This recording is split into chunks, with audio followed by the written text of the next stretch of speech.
go.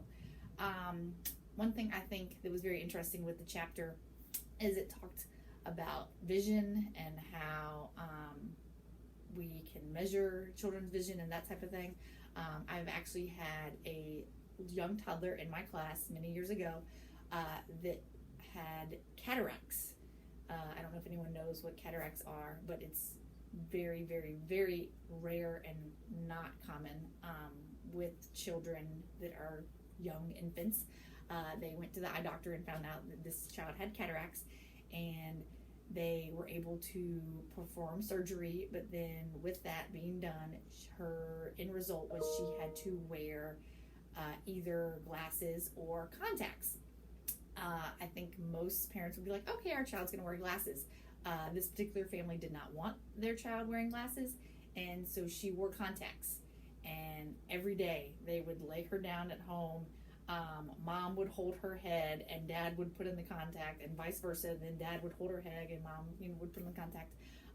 Sometimes it took them an hour to put in 2 contacts in this little girl, but that's what they did to make it happen, so that she didn't have to worry with glasses and getting them dirty or losing them or children pulling them off her face and that type of thing. A couple years ago, I had another child in my class. We came back after the winter holiday, and everything was great, and I noticed that one of her eyes was kind of like going off to the side, and I was like, that's not what she was doing back in December.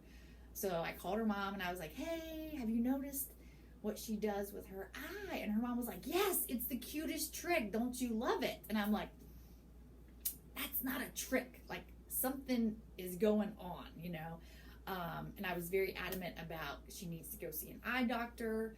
I'm concerned about her vision.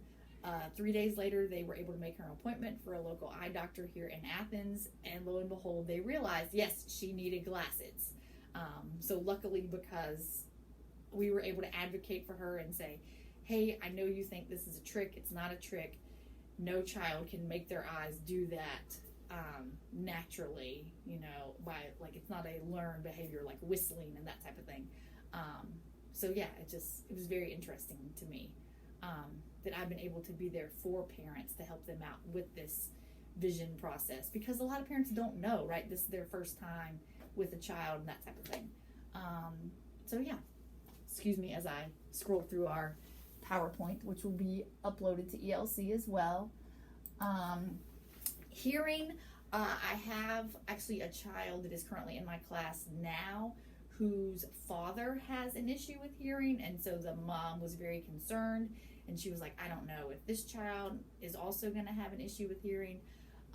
So we've really worked with this child in making sure that his hearing is developing normally as it should, and luckily so far what we have seen is that he's been in great shape with that, and hasn't had any issues with hearing or anything like that. But it is something that children have hearing issues. A lot of times, if children have a lot of fluid buildup in their ear, then they have a hard time hearing, and sometimes with that difficult time hearing, they're also delayed with their speech development as well. So one thing that if children are not talking a lot like they should be, a lot of times doctors will investigate, okay, well, can they hear? Because if they can't hear what words need to sound like, then they can't produce those words. Does that make sense for you guys? Okay. And then one thing with hearing, I know it was brought up in the chapter about listening to music for young children and how that is really influential. I know I've told you the story about how my son Jacob remembered that we had talked about Hootie and the Blowfish like 3 months beforehand, and this is the song that Hootie and the Blowfish would sing. And my daughter, like, she's 7, but she'll come in and she'll just start busting out into song and singing, and I'm like, where'd you hear that? And she's like, oh, I heard it from school. And I'm like, oh, great, teach it to me. And that type of thing. Music has a very powerful impact with everybody, infants, young children, older children, all the above. So just keep that in mind as, eventually you might have your own child and want to play music for them and let them listen to and that type of thing.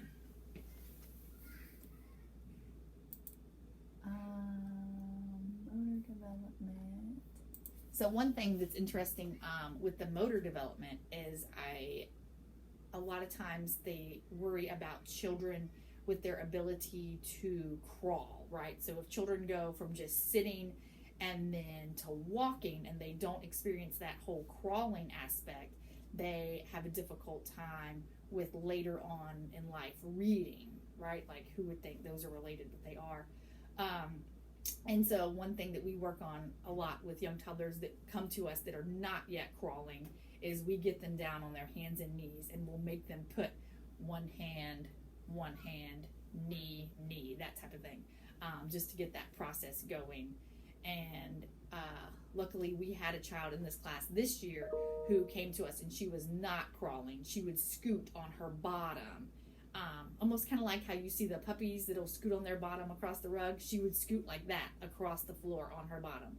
So we would pick her up, put her on her hands and knees and make her crawl, one by one. And eventually she was able to crawl, and then she crawled for probably a week and then went to walking because she was so delayed with the crawling that she was just like, all right, I'm ready to walk. Let's do it. My daughter Rochelle, she was extremely late to walk.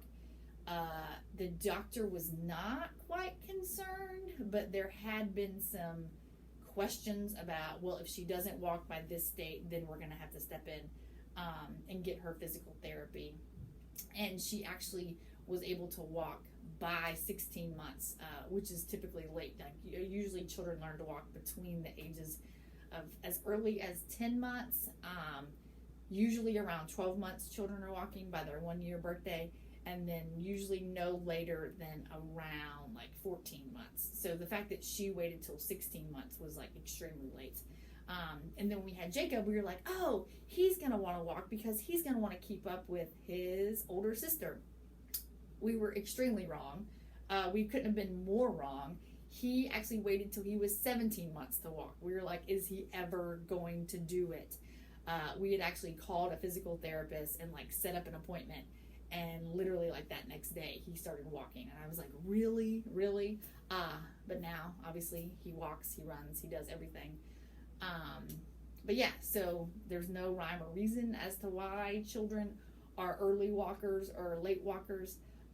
We did a lot with Rochelle when she was first born, with like having her stand up and kind of support herself with her legs. And my husband Josh was like, oh, she'll be early to walk because we're doing all these exercises. Nope, not the case. She had a lot of time on the floor, so it's not like she was restrained to either like a car seat or a stroller or a bouncy seat or anything like that. She had tons of opportunities to walk. She was just lazy and didn't want to. And same with Jacob. We were like, man, he's going to want to walk to keep up with his older sister. And he was so good and quick with crawling that he was like, I don't need to walk. I can just crawl. Like, I can get there in 3 seconds flat with crawling. So it was really interesting to watch and see. One thing that I thought was nice in the chapter, how it talked about with the using of utensils and like spoons and that type of thing. When Rochelle was little, she refused to eat, when I mean little, in the infant room before a year old, she refused to eat food with her fingers. She would only use a fork or a spoon. Like, so if you gave her spaghetti, you could scoop it up with the fork and then hand her the fork, and then she would take the fork and eat it. But she would not pick up the spaghetti with her hands to eat it. Right? Does that make sense?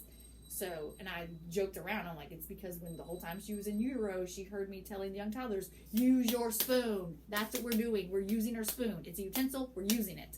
Because I'm very adamant about young toddlers using utensils. And so she would use her spoon, but not her hands. So we actually had to go through a little bit of therapy with her with like, it's okay to get our hands dirty and messy and sticky. Then when we had the Thanksgiving feast, when she was a young toddler, she touched the whipped cream that was on top of the pumpkin pie, and she was just like, this is terrible, I don't like it. So she definitely kind of had some sensory things going on with that as well. But we've able to, move past that and everything, so things are doing good. If you have any questions, please feel free to reach out to me. Email. You can email Charlie as well. Send me a thing on ELC. I want this to be as easy as possible. So yeah, that pretty much sums up chapter 6. And I hope you guys are doing great and stay well. Okay, thank you so much. Bye.